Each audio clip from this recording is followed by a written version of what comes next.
¿Qué tal? Muy buenas noches, muchas gracias por acompañarnos nuevamente en Sala de Guerra. Yo soy Mónica Garza y el día de hoy vamos a hablar de estrategias digitales en las candidaturas. ¿Cómo se comportan Xóchitl Gálvez, Claudia Sheinbaum y Jorge Álvarez Maínez en sus redes sociales? ¿Cuáles son las diferencias entre ellos? ¿Quién es más divertido? ¿Quién es más ideologizador? También vamos a revisar las elecciones en un estado muy importante, el estado de Tabasco, que es el estado del presidente López Obrador y donde la oposición va muy dividida. Esta noche, los chavos de Bitácora Social nos van a explicar precisamente también cómo es el elector tabasqueño, qué le importa a la hora de ir a las urnas. Entonces, si les parece, arrancamos rápidamente con el mapa electoral de esta semana. ¿Dónde anduvieron los candidatos a la presidencia? Veamos.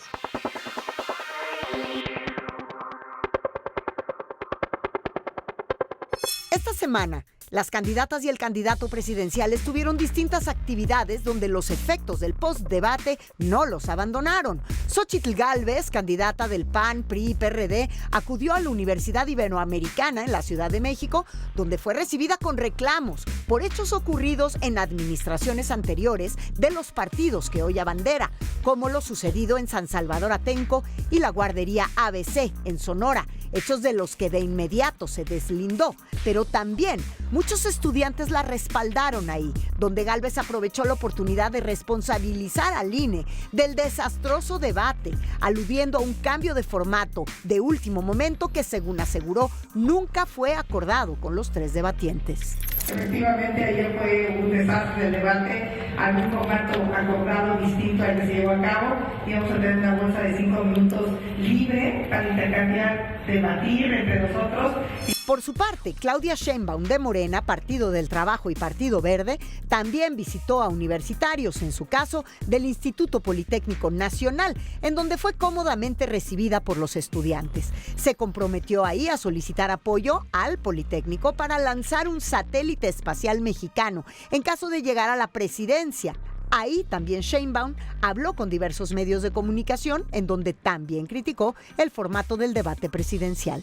Creo que es un consenso ya de que el formato no fue el mejor para la ciudadanía, que no permitió que pudiéramos expresar nuestras propuestas, debatir las propuestas y después, en todo caso, contestar si es que había alusiones personales. Por último, Jorge Álvarez Maínez, candidato de Movimiento Ciudadano, tuvo 2 encuentros con universitarios. Realizó giras en la Universidad de Guadalajara y la Autónoma de Durango, donde reiteró sus propuestas para impulsar la educación y recuperar la seguridad en el país. A diferencia de sus contrincantes, Maínez rechazó que las autoridades electorales hayan modificado el formato del debate y en cambio acusó a Xóchitl Gálvez y a Claudia Sheinbaum de no aceptar más encuentros de este tipo para contrastar propuestas.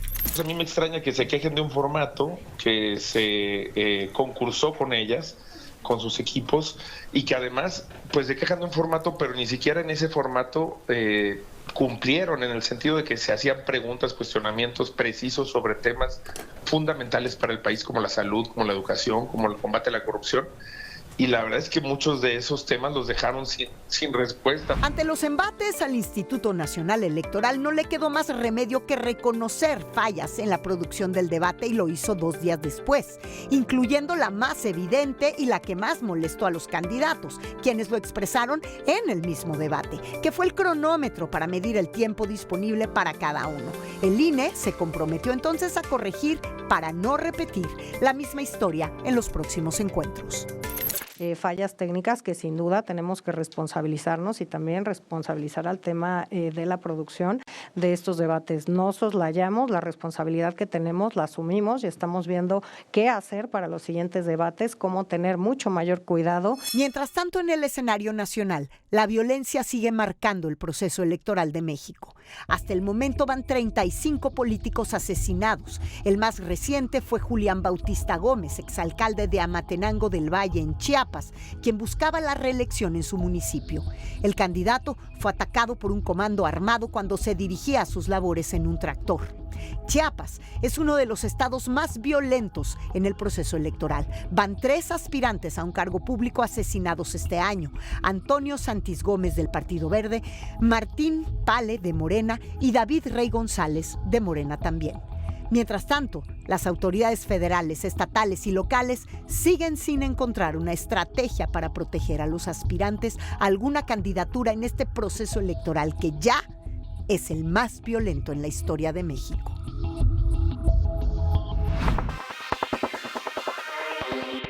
Bueno, pues las estrategias digitales de los 3 candidatos es nuestro tema de hoy. Me da muchísimo gusto. Bueno, primero que nada, le doy la bienvenida a Juan Pablo de León. Moni, ¿cómo estás? Juanpa, Buenas es tu noches. tema. Es mi tema, es uno de mis temas. Hoy lo vamos a disfrutar especialmente. Vamos a También entrarle. Paulina Mosorrutia, analista de discurso, nos acompaña esta noche. ¿Cómo estás, Pau? Gracias por invitarme de nuevo. Y bueno, Alejandro Rodríguez, director de Campaigns and Elections, bienvenido. Muchas gracias, Moni, un placer. Siempre es un gusto platicar con ustedes. Pues vaya que son contrastantes las campañas digitales, cómo se han movido en las redes sociales, en las distintas plataformas. ¿Por dónde empezaríamos, Alejandro? Diciendo, la verdad, que han sido decepcionantes hasta ahora, ¿eh? Es decir, ¿Qué cosa que yo dije contrastantes? ¿No? Bueno. yo le agregaría el decepcionantes, Sí. porque lo que estamos viendo más allá de estrategia real, es el pautado de lo que vemos en la televisión. Los 3 candidatos, uno más pegajoso que otro, por ejemplo, el tema de Maynes, que las canciones las escuchas, ves los videos, te gustan. Claudia en su perfil, por supuesto, diciendo qué estoy haciendo con su línea 4T. Y Xóchitl, pues ahí sacando alguna que otra cosa. Vaya, incluso Xóchitl ha olvidado el tema de la inteligencia artificial, que es con el spot primero que salió y nunca más volvió. Bueno, sacó como 10 antes de la elección, aburrió a todo mundo y nunca más volvió a sacar otro. Cuando tú ves qué es lo que está pasando en lo digital, te deja claro que no hay más allá de este pautado digital, sobre todo si tú analizas estrategias en otras presidencias, como lo que pasó en Estados Unidos con Cambridge Analytica, y buscar socioperfiles para poder incidir en ellos en tema electoral, o lo que ves que pasó con Milei, que fue un candidato meramente digital, muy bien metido, presentando lo que hacía y ganando votos. Hoy lo que vemos con los 3 es que no están ganando votos a través de lo digital. Están pautando y están apareciendo porque hay que aparecer, porque hay un universo altísimo y a final de cuentas tienen que estar. Si fuéramos por números, nada más para que nos demos una idea, en lo digital en México hay 90.2 millones de usuarios digitales, que quiere decir que es el 70% de la población actual. Podría ser una mina de oro para poder llegar a ellos en lo electoral. Pero ¿cuántos realmente de esa gran población le interesa el tema? Según este estudio de Datar Modelo, el 32% habla negativamente de los políticos, el 8% habla positivamente de los políticos y el 60% es neutro en sus comentarios. Sin embargo, solamente el 41% de la población digital está interesada en lo político. ¿Y de qué hablan? Prácticamente de todo en negativo. La mayor parte de lo que se habla es neutro y lo posterior, el 32%, 3 de cada 10 comentarios son negativos en torno a los políticos. Entonces, ¿se están haciendo bien las cosas o no? En mi punto de vista, se están haciendo mal las cosas, aunque los veamos en lo digital, los políticamente interesados. Oye, Paulina, y entendiendo precisamente, a ver, y de acuerdo con Alejandro, que no están aprovechando las redes sociales como debe ser, sí hay un protagonismo de las redes sociales, me parece, no sé qué opinas tú, con respecto a la guerra sucia. Son protagonistas en el sentido de que Morena ha ido a las oficinas de las empresas de redes sociales más importantes en este país para pedir algún tipo de regulación en las redes sociales. Hemos visto el hashtag de narcopresidente durante varias semanas y se habla mucho del tema de los bots y de las granjas, y no es tanto una estrategia que utilizan en la política para aprovechar el mensaje y para aprovechar la plataforma con otro tipo de lenguaje, sino más bien para crear este tipo de narrativas y de momentos negativos unos contra otros. Sí, definitivamente. Yo creo que no entienden, que tienen que llegar a los jóvenes y a las mujeres que van a decidir la elección.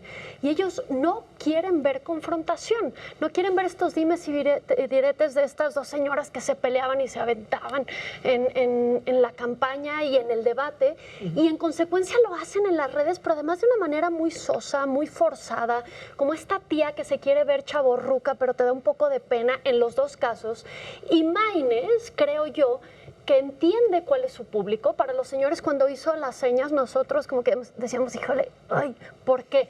Y los jóvenes de, qué lindo que lo está intentando. Es decir, llega a su público. Eso no quiere decir que vayan a votar por él, porque lo puedes conocer, te puede parecer gracioso, puedes cantar su canción, de ahí que sea un presidente, es muy diferente. Yo creo que si los jóvenes salieran a votar, posiblemente los jóvenes votarían más por la opción de Movimiento Ciudadano, precisamente por el impacto y la forma en la que se han dirigido Maínez y los distintos candidatos de Movimiento Ciudadano. Creo que en eso han sido muy sensibles. Tenemos oportunidad de palparlo de muchas maneras. El problema es que los chavos ni van a salir a votar. No y es efectivamente no les interesa tampoco tanto el tema de la política. Yo creo que todos los políticos, desde que empezaron a usar TikTok, entendieron que iba por ahí. Tú dices, la mayoría hablan mal de ellos. Yo te quería preguntar, hablar mal de ellos también es, o sea, es decir, los memes, por ejemplo, las burlas, por ejemplo, a lo mejor le suma a esto que tú dices, ciertamente, no están hablando bien de ellos, pero les están sumando popularidad,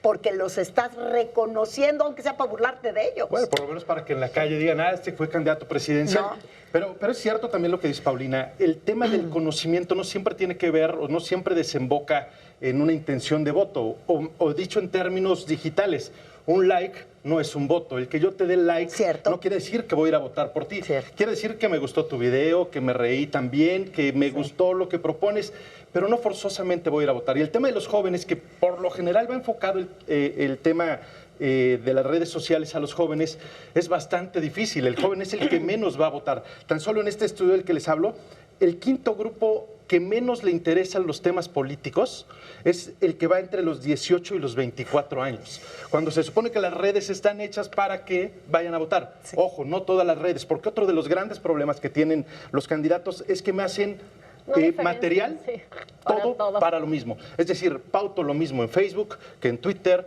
que en Instagram, todo lo pauto igual, mis 30 segundos. Cuando estamos hablando de una generación de los 8 segundos, la realidad es que hoy los jóvenes, estos entre 18 y 24 años, son conocidos por eso, son una generación de los 8 segundos. Si yo en 8 segundos no captas mi atención, el poder del scroll, le doy para arriba, para arriba, para arriba. El poder del scroll es buenísimo. Y analizando el discurso es que no entienden y tienen esta vieja oratoria de amigos y amigos, hola, ¿cómo están? Ya se fueron.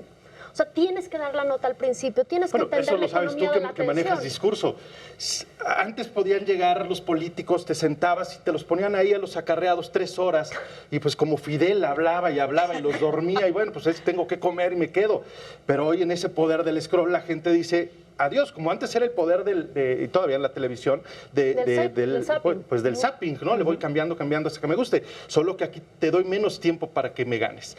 Maínez lo está intentando a través, de estos videos, pero no todo funciona a través de las ocurrencias. A veces salen muy bien y casi siempre salen mal. Eso es lo que están haciendo los políticos. No están entendiendo cuál es ese mercado que está ahí y le están hablando más a la gente de Facebook, que es completamente distinta a la gente de TikTok y a la gente de Instagram. Y Twitter es otro mundo. Se van por la masa de Facebook, que Facebook en México sigue siendo la red social más utilizada, pero no es la red social de los jóvenes. Como tú decías, te vas más a TikTok, te vas más a Instagram, pero se van por la parte masiva, se van por el tema de las pautas, que la inversión también de las pautas es muy importante por parte de los partidos políticos. Ahora, si planteamos sobre la mesa las estrategias específicas de cada uno de los partidos políticos, yo estoy de acuerdo contigo, retomando un poco lo que decías, Mónica, lo que ha hecho Movimiento Ciudadano en ese sentido de tener la agencia que trabaja por Movimiento Ciudadano, que tiene mucho tiempo ya trabajando para ellos, es una agencia que entiende perfectamente bien la narrativa de las redes sociales. El tema, en principio, de Samuel García fue un fenómeno como tal que también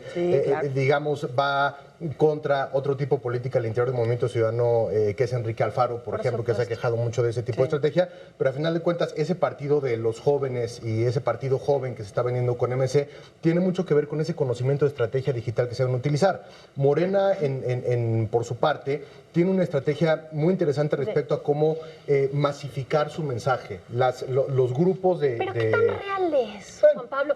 Una granja, a mí subo un tuit y empiezan a llegar las granjas que dices, no sé si es un bot, un contratado, creo que digamos que son núcleos que descubren posibles, ¿no? Es decir, un like no es un voto, bien dice Alex, pero diría más, un like es una persona, existe, porque Hay Bueno, es que ahí tanta vamos al tema falsedad de en las lo que está trampas. Es pasando. decir, yo por conservar mi empleo como estratega digital recurro a granjas de bots, recurro a estos temas de los algoritmos, a buscar que desde Ucrania, desde Rusia le den like a mi candidato para que el problema no sea, oye, nadie nos da like, nadie nos Y quiere. 78 likes, Córranlo, ayúdenme. cámbienlo. No, pero espérate, primero Pero- conservo eso, el trabajo. Pero ¿saben qué? Yo me imagino que en una mesa de trabajo como esta en la que estamos, en un cuarto de guerra de de un candidato, ¿cómo divides? Y ahí a lo mejor, Juan Pablo, tú estás más entrado con esto. ¿Cómo divides o cómo eliges con cuál red social te vas a ir y a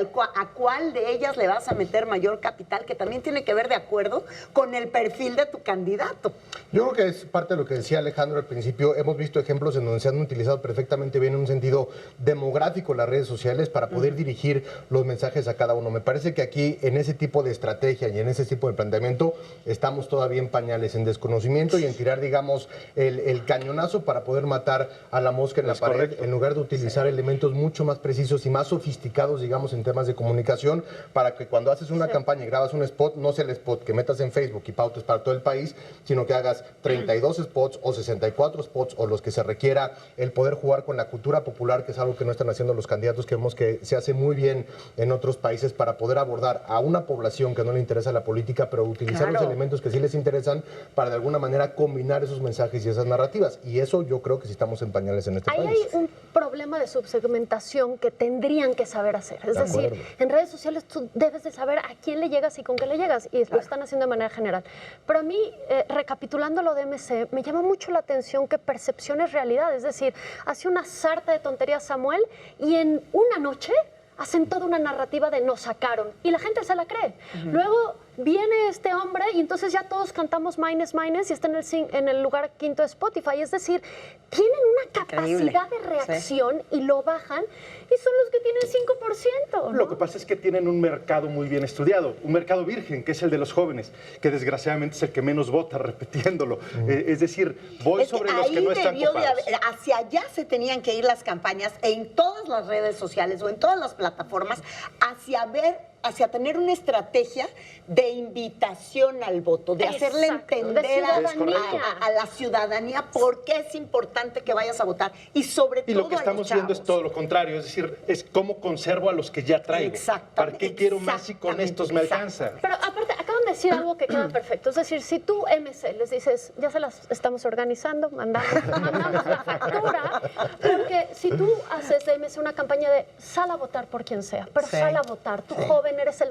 Y sabes que les caes bien, lo haces. Pero el problema es que no entienden y que quieren popularidad y que... ¿Y cuál popularidad, desgraciadamente, en las además? mesas le mienten al candidato, vas muy bien, eres maravilloso, la encuesta sí. está comprada. Sí. Y se mantiene mucho esta parte de lo que es la política mexicana con respecto a las estructuras, a las bases y a la movilización, no tanto al voto ciudadano. Hay partidos y alianzas a las que les conviene que únicamente en esta elección vayan a votar esos sectores y esa movilización específicamente, y contrario a ello, hay partidos que necesitan la movilización ciudadana y el voto ciudadano, Claro. y a partir de ahí yo estoy de acuerdo con toda la mesa donde está fallando. A ver, es una estrategia digital muy básica para todos los candidatos. Que es que ya no tendrían permiso de tener una estrategia digital básica después de la elección pasada, Y con el después del presupuesto. 21. Que además dijimos Y con mucho tiempo todo- que esta sí. iba a ser la elección digital, ¿eh?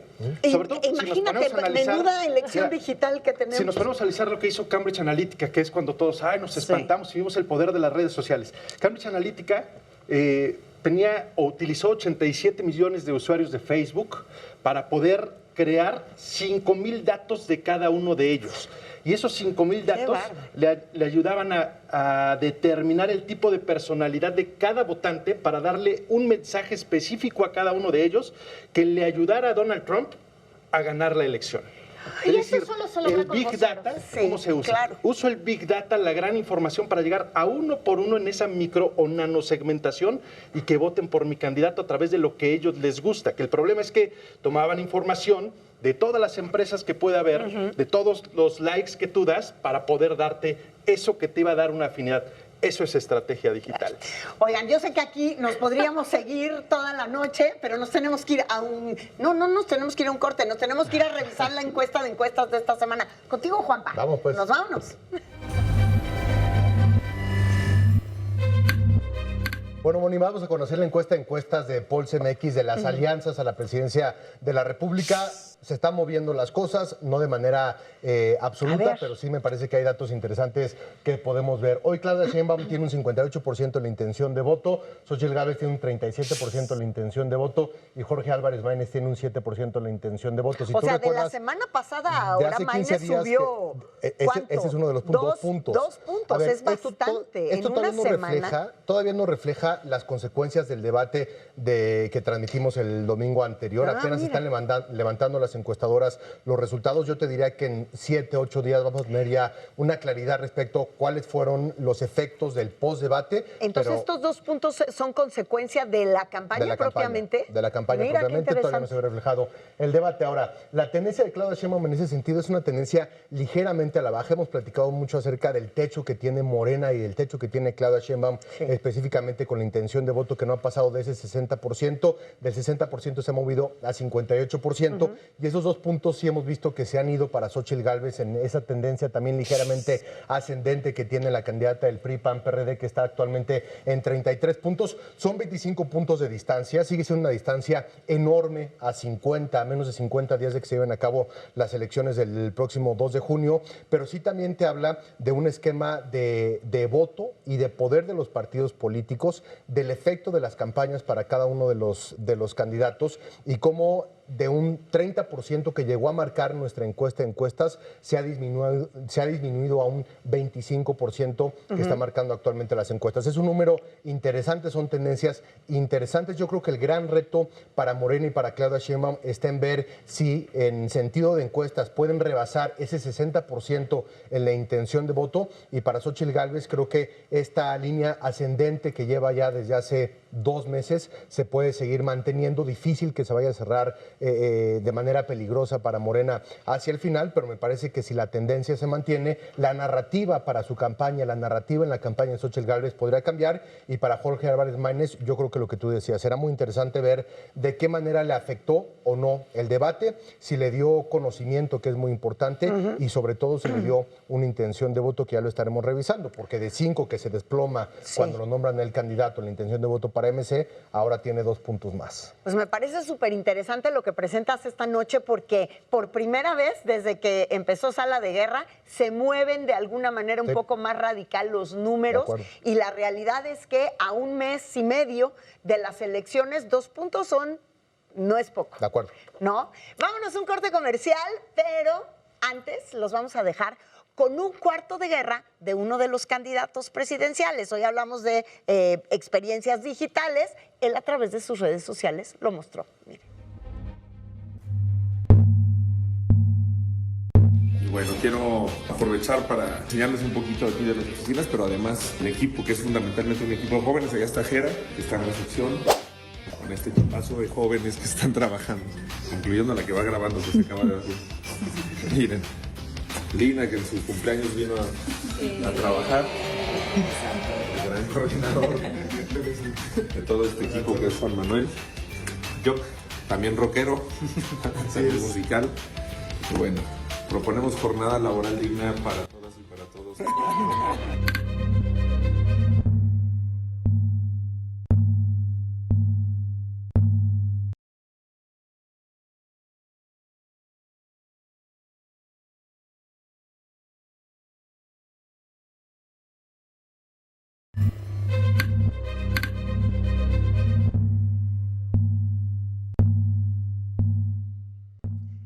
Muchísimas gracias por continuar con nosotros aquí en Sala de Guerra. Ahora, si les parece, vamos a revisar un estado muy importante en esta elección, pues porque es ni más ni menos que el estado del que es originario el presidente López Obrador, el estado de Tabasco. ¿Cómo llega a la elección de este 2024? Veamos.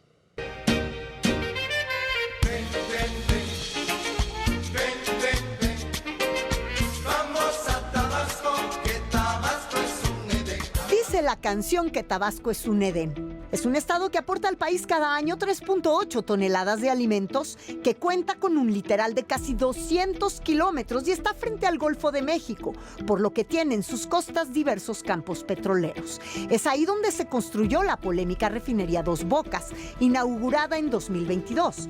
Este es un proyecto insignia del presidente López Obrador, presupuestado en $8,000 millones corroborados, pero según los propios cálculos del gobierno federal, su costo aumentó a $12,000 millones.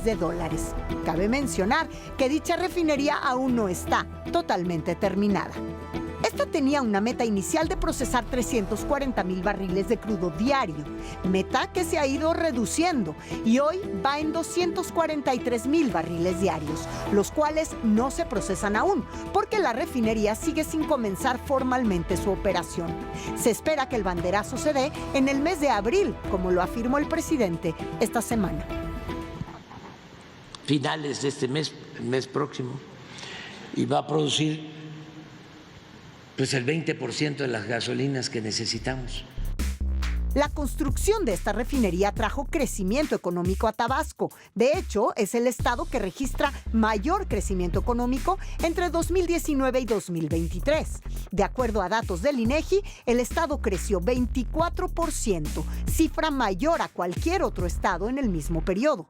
Sin embargo, Tabasco también es el estado con más hogares que reportan quedarse sin alimentos por falta de recursos, y hablamos del 24% del total. La seguridad es un tema aparte en Tabasco.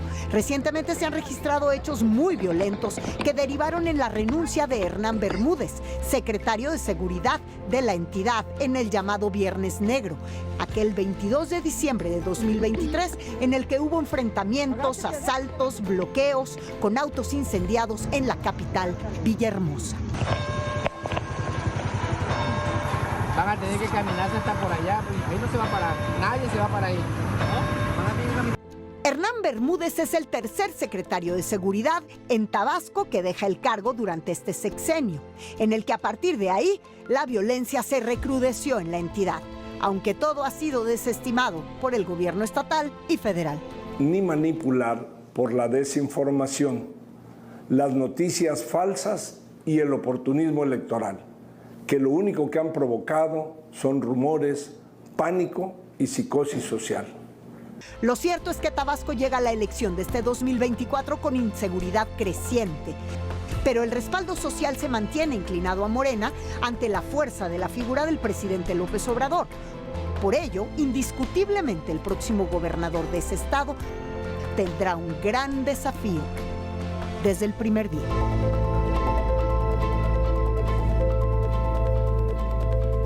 Y ahora vamos a ver el perfil de la elección del estado de Tabasco y sus protagonistas. Tabasco va a elegir este próximo 2 de junio a un nuevo gobernador y va a renovar 17 municipios y 35 diputados del Congreso local. Los tabasqueños que podrán acudir a las urnas son más de 1,700,000, que representan 1.87 de la población mexicana que podrá votar. Morena tiene el control de las mayorías de las alcaldías al encabezar 14 de ellas. El PRD cuenta con una nada más, Movimiento Ciudadano tiene otra y hay una más que es de orden independiente. Pero Tabasco es el otro estado donde no se concretó la coalición de la oposición con el PRD. Lorena Borregard es la candidata del Partido Acción Nacional y Revolucionario Institucional para la gobernatura. Es militante del PRI desde 1984, ha sido diputada federal, local y fungió como secretaria ejecutiva de la gubernatura tabasqueña en el 2007. Sabemos que los policías estatales y las fuerzas federales que fueron enviadas por el presidente de la República a ayudar en la seguridad, ¿qué creen? Ya no están haciendo nada. Y por el PRD, el candidato es Juan Manuel Fósil, senador con licencia. Ha sido diputado federal, diputado local, presidente del Sol Azteca en el estado y cuenta con conocimiento de la población por su labor dentro de esta entidad. Quiero decirles que no va a ser fácil. Va a ser una lucha como la historia de David y Goliat que se narra en la Biblia. Nosotros, los periodistas, junto con el pueblo, estamos representando el bien. Y el Partido Naranja, Movimiento Ciudadano, postula a Minés de la Fuente, quien fue militante del Revolucionario Institucional hasta el 2023. Como priista presidió el organismo de mujeres del Estado de 2018 a 2023. También fue candidata por ese partido al municipio de Huimanguillo y renunció al tricolor el año pasado para sumarse a Movimiento Ciudadano. Tristemente, los tabasqueños tenemos claro que no ha servido de mucho tener a un paisano en la presidencia de la República. Y la principal razón es la corrupción de los gobiernos de Morena. Javier May, abanderado de la coalición de Morena, PT y el Partido Verde, es muy cercano al presidente López Obrador. Fue el encargado de iniciar el programa Sembrando Vida para después encargarse del polémico Tren Maya en 2022 y hasta su inauguración. Todas las encuestas publicadas nos dan más de 50 puntos de ventajas y estamos seguros que esa tendencia no va a cambiar. Por cierto, el estado de Tabasco es morenista, pero las giras del presidente Andrés Manuel López Obrador no han sido tan sencillas, ya que uno lo pensaría porque él es originario de esta entidad. Sin embargo, los tabasqueños suelen cuestionarlo de manera frontal. Acá, un mitin en 2020, cuando el presidente López Obrador amenazó con suspender su evento debido a los reclamos que estaba recibiendo. No debe ser así. A la autoridad se le tiene que respetar.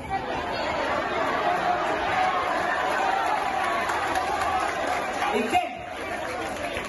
Dijeron algunos, no, porque ni siquiera es la mayoría, es nada más algunos que andan buscando el mismo cargo de Villalpando.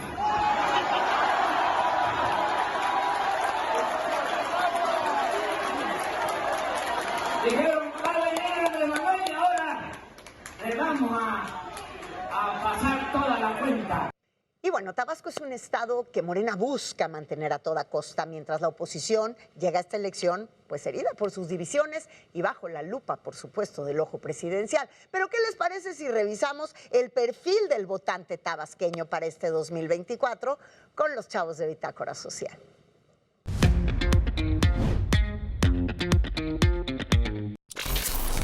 Vamos a Tabasco, que Tabasco es un Edén. Y sí, este estado tiene playas, zonas arqueológicas, reservas naturales, aunque si les preguntamos a sus habitantes, la verdad es que eso del Edén se ha quedado más en una letra de la canción, pues sienten que sobre todo el estado cada vez es más inseguro. Oye, como que eso de la seguridad lo vamos a tener que estar diciendo en todos los estados.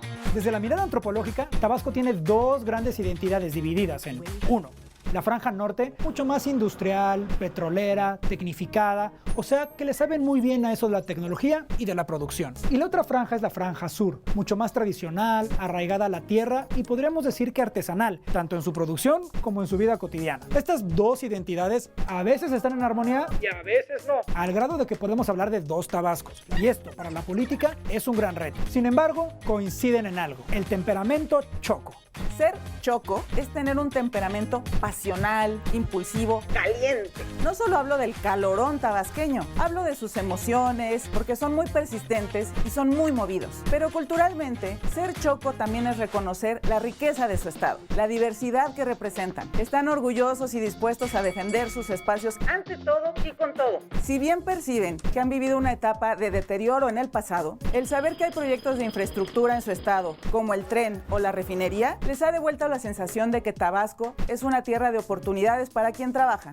Esto siempre y cuando haya trabajo. Que es una de las demandas más grandes de la región. No podemos olvidar que Tabasco es uno de los estados más pobres de México. Y lo que pasa es que el tabasqueño también exige que las cosas sucedan. Esto es muy claro cuando se trata de dos temas en particular, los caminos y el agua. Cuando hay mucha, se inundan o se desbordan los mantos acuíferos. Cuando no hay, su escasez genera una tremenda paradoja. ¿Habiendo tanta tenemos tan poca? ¿Pero qué creen? Esta no es la única paradoja en Tabasco. También aman y odian a la política. Están desilusionados, sienten que es lo mismo de siempre, pero al mismo tiempo evalúan propuestas de campaña y están al tanto de ver quién sí resuelve sus problemas. Al final, les gusta verse representados en sus políticos. Si son locales, mucho mejor.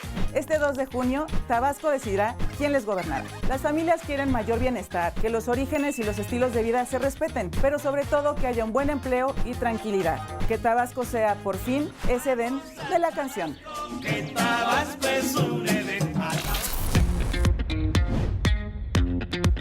Nos vamos rápidamente a un corte comercial, pero antes los voy a dejar con esto. ¿Cómo se ve el estado de Tabasco desde el ojo de un caricaturista? En esta ocasión nos acompaña Kemps del periódico El Universal. Miren.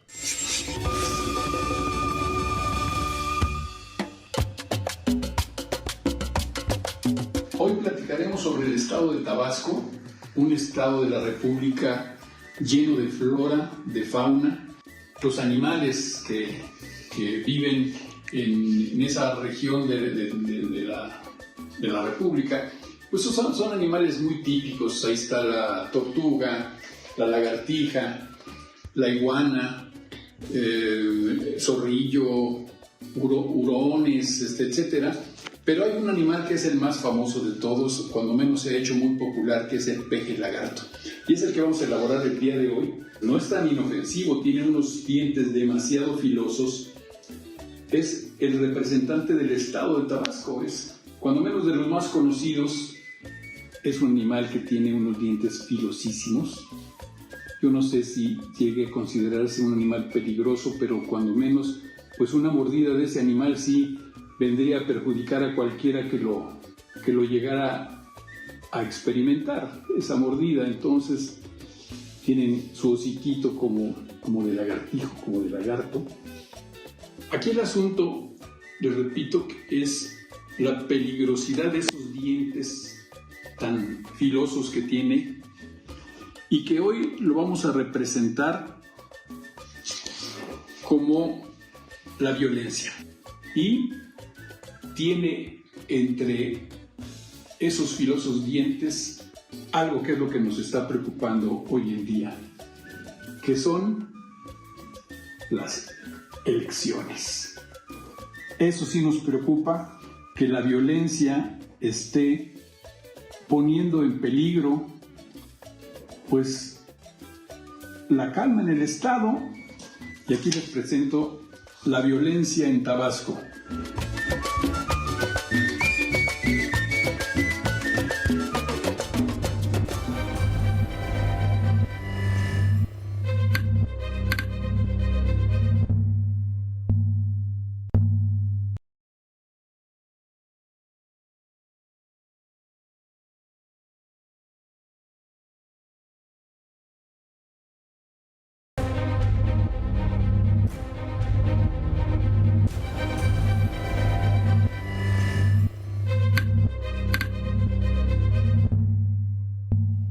Bueno, pues ahora vamos a seguir analizando el estado de Tabasco, el estado del presidente Andrés Manuel López Obrador, que por supuesto lo tiene la lupa encima. Es muy curioso, un estado, como ya lo hemos dicho en las piezas anteriores, un estado gobernado por Morena. Sin embargo, no es un jardín de rosas para el presidente López Obrador, no lo ha sido cada vez que ha ido a visitar Tabasco. Y entonces esto nos habla que estará pasando en la mente, en el imaginario del votante tabasqueño, ¿no? Es como un hijo desmadroso. ¿Tabasco? O sea, para él, o sea, lo ama, yo creo que es su bastión moral, es su tierra, puso dos bocas, pero llega con amor y le mientan la madre, ¿no? O sea, pero entonces no lo va a querer porque es su hijo, es una situación compleja. Tú esperarías que subió el porcentaje de nivel de vida, que si es su tierra, que se ha invertido, pues llegues y lo traten bien, pero le mientan, ¿no? Sí. Entonces, pues por eso digo que es el hijo que amas, lo que debe haber pero es una oposición pequeña, muy bien organizada.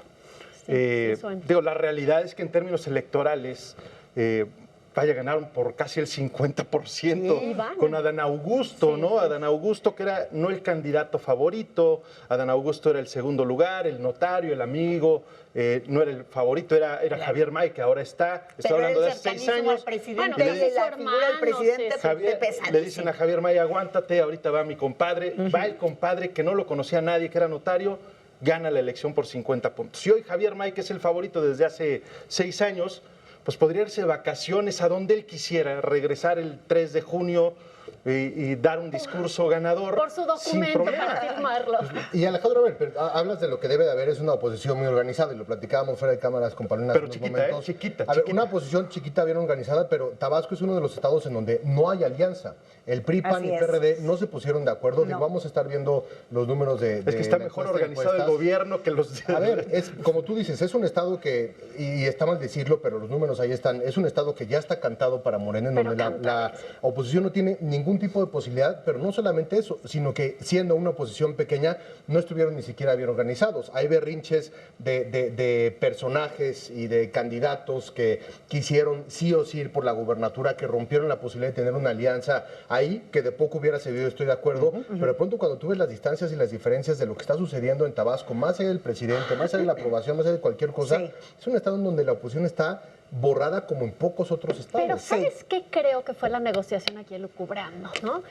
Si tú sabes que vas a perder por 40 puntos, cuando tú vas a una campaña que sabes que la vas a perder, negociaste algo. Entonces dices, bueno, de todos modos vamos a perder, pues yo sí quiero tener en mi currículum que fui candidato. Bueno, y en mi cartera las prerrogativas también, ¿eh? De acuerdo. Digo, ¿para qué hago un bonchecito si vamos a perder, si podemos repartirnos todo? ¿Para qué hacemos una gran campaña también si vamos 50 puntos abajo? Entonces ponte los espectaculares básicos. Estamos hablando de Suiza. Claro, lo que pasa es que yo pienso que los cuestionamientos que se hacen, y propiamente al gobierno, no importa si todo el Estado es simpatizante con Morena, pero hacen los cuestionamientos al presidente cada vez que se presenta, también es la idiosincrasia del tabasqueño. Sí, por eso, porque no se dejan, porque son rebeldes, porque tienen esto en su ADN. La sangre lo traen, exactamente. por supuesto. Entonces, es muy interesante ver si voy a votar, no importa, voy a volver a votar por Morena, yo tabasqueño, ¿qué le voy a exigir en esta ocasión a ese Morena diferente también? Porque también se ha tenido que tener una evolución hacia otro lugar, la forma del gobierno en el Estado. Y que es uno de los Morenas más priistas también del país. Yo no lo quería decir, qué bueno que lo dijiste. Yo soy congruente, pero ustedes por favor denle lo. Sí, claro, por es el que se cambió la camisa, el que pasó de un lado para otro, es que del todas poder las al poder. Todas las camisas se cambiaron a Morena, Bueno, claro, y regresamos a lo que ya habíamos debatido aquí alguna vez. En los estados van por el personaje que conocen, o sea, es un tema más de tradición, es un tema más individual. Y el sur del país tiene su peculiaridad. En el sur del país, salvo Yucatán, que es una isla, todo es pro Morena. Y luego viene lo que decía un tanto Paulina, es decir, si analizamos temas de avances socioeconómicos, vamos a encontrar que el norte del país es uno, que el sur es otro, y que el sur es el que más vota por el partido en turno y al que menos le dan o el que menos recompensas obtiene. Ya lo decíamos en alguna ocasión que estábamos acá, no es lo mismo el votante pobre de la Ciudad de México, de un área conurbada del norte del país, que el votante pobre del sur del país. Piensan completamente diferentes. Y es ahí donde, sumando a lo que decías, pues si el elector tabasqueño tuviera que reflejarse en alguna personalidad, sería el de la madre que regaña al hijo, que no le gusta que haga determinadas cosas, que le exige, pero que lo sigue amando y que cuando tiene que ir a votar por él, vota por él, le hagan o no le hagan, ¿no? Es una visión muy sosa, ¿no? De ciudadanía, creo yo también. Kempch, el caricaturista, lo describía perfectamente, ¿no? Cuando describía al peje lagarto, decía, pues es un animalito que tiene los dientes muy filosos, que es muy peleonero, y es tal cual el Tabasco. Sí, a ver, están los recursos naturales, pero también está la poca densidad poblacional que tiene. Es un estado que también, hablando políticamente, todos se conocen con todos vienen del mismo origen, todos tienen la misma carrera y todos se han peleado el puesto. Por eso también la pelea por la gubernatura en ese estado ha sido tan férrea en ese sentido, pero no deja de ser un estado muy político, que ahora, y muy politizado, vaya, que ahora también con la presencia de López Obrador en Palacio Nacional le ha dado una mayor presencia a personajes como Dan Augusto, por supuesto. Dan Augusto López, que sin haberlo llevado, digamos, a la Secretaría de Gobernación en algún momento, no tendría la predominancia mediática y de conocimiento que hoy por hoy tiene. Entonces, digo, Javier May también uno de los grandes o de los más cercanos colaboradores que ha tenido el presidente López Obrador, que prácticamente recibe el regalo que ya le tocaba, la presidencia de Tabasco. Bueno, el pago de factura, ¿no? Él se aguantó, ayudó a mi compadre, se hizo a un lado, que no le fue tan mal, se fue a turismo, ¿no? Se ha dedicado a repartir todos los programas sociales, que es uno de los temas medulares del presidente. Es decir, él tiene la canasta de los bollitos y él los reparte. Entonces creo que también le dieron una fuerza importante en todo el perfil de Morena, que ha sido subsidiar y tener estos recursos para dar y repartir de manera primaria, sin generar, que a mí es lo que más me duele, ni política pública, ni obra pública, ni una generación de una autonomía que permita que el mexicano se desarrolle. Ahora, también lo que puede implicar Tabasco, no sé, díganme ustedes qué opinan, como tema, digamos, de derrama electoral en estados como Yucatán, en donde van a estar necesitados precisamente de votos morenistas, que va a haber una elección cerrada. ¿De qué manera? A ver, Chiapas no es el caso, porque Chiapas también prácticamente... O sea, ¿tú crees que puede haber un contagio hacia el sur? ¿Más hacia el sur? No, contagio ayuda, diría yo. Pero es el 1.8%. Contagio, ¿no? Porque tú me puedes contagiar tus simpatías. Pues órale, contagio. Pero es el 1.8% del padrón electoral, o sea, ni pinta. Es más, es el 2% que se ganó Maine. Es que saben que el estado de Tabasco en ese sentido, sí, ciertamente es el bastión morenista, por supuesto, pero más que eso, más que la cantidad de votos que le pueda representar a Morena o la fuerza que le pueda representar, que bueno, pues ya la tiene, uno ya la tiene, y dos, en Tabasco ya la tiene. Tabasco es el emblema. O sea, el emblema del presidente López Obrador va pegado con el estado de Tabasco. Se tenía que ganar hace 6 años y hoy se tiene que ganar en las mismas condiciones, son de carro completo, además, se ganan todo. Entonces estamos en un área de símbolos, como estamos en un área de símbolos, ahorita estamos llenos de símbolos por todos lados. Tabasco, solito propiamente, es el símbolo de algo. Sí, es correcto. Es similar al tema Samuel, por ejemplo, que tendrá que ganar Monterrey, pase lo que pase, o vaya cualquier otro candidato de otro estado que tenía que ganar por lo menos el suyo, si es que fue gobernador o fue algo por ahí. Es completamente simbológico, es cierto. Lamentablemente, pues es una elección que para nosotros que nos gusta la carnita, pues resulta un tanto aburrida, ni te pones a ver las encuestas, ni qué va a pasar, se cierra prácticamente nada, va uno muy arriba del otro. Javier May lleva 50 puntos y yo creo que así se quedará. La oposición, pues por ahí buscará el PRI, sobre todo sobrevivir, y lo demás, si revisamos hace 6 años, perdieron el registro los demás que compitieron. Es decir, es tan fuerte la fuerza del candidato morenista, pongámosle el nombre que querramos, que lo que hace es atraer el mayor número de votos y que los demás compitan para sobrevivir. Ahora, pensando en las presidencias anteriores, no sé si sea, digamos, un caso único este amor del presidente por Tabasco natural, pero vimos al presidente Enrique Peña Nieto con Atlacomulco y con Estado de México. Su abuelita no lo ponía de aunque sí hay una diferencia importante entre el Estado de México y Tabasco. A Felipe Calderón con Michoacán y también mucho con ese enfoque también en la seguridad y de pronto Vicente Fox con Guanajuato.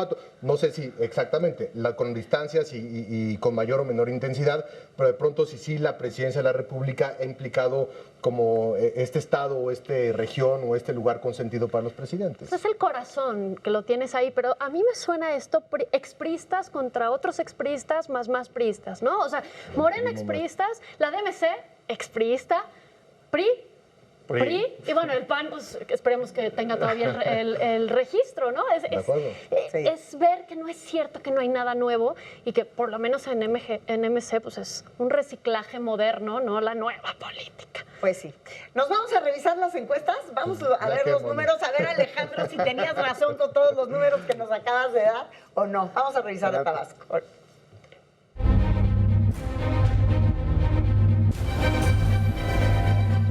Bueno, Moni, vamos a revisar cómo se encuentra el estado de Tabasco, que es una de las distancias más amplias que tenemos en cualquiera de los 9 estados que manejamos con nuestras encuestas. A pesar de que el primer lugar, Javier May, viene cayendo, la distancia es absoluta. 59% en la intención de voto para Morena, 20% en la intención de voto para el PAN, 12% para el PRD, 6% para Movimiento Ciudadano. Hay una distancia de 40 puntos entre el primer y el segundo lugar. Lo decíamos en la mesa anteriormente, tiene una particularidad este estado que es que no va junta la alianza PRI-PAN-PRD. La insistencia de Juan Manuel Fósil de sí o sí competir por la gubernatura hizo que se rompiera la alianza en ese estado, pero súmale, si estuviera el PRD junto 32% contra 60%, sigue siendo un 2-1, la mínima distancia que hay entre A mí lo que me sorprende es que en el caso del PRD no hayan tenido la visión, luego de otras experiencias, de ver ese escenario, o sea, ver la probabilidad de ese escenario. Entonces, ¿qué sentido tiene salir a competir? A ver, yo te diría, me parece que el PRD como partido sí tenía la noción de ese escenario, simplemente fue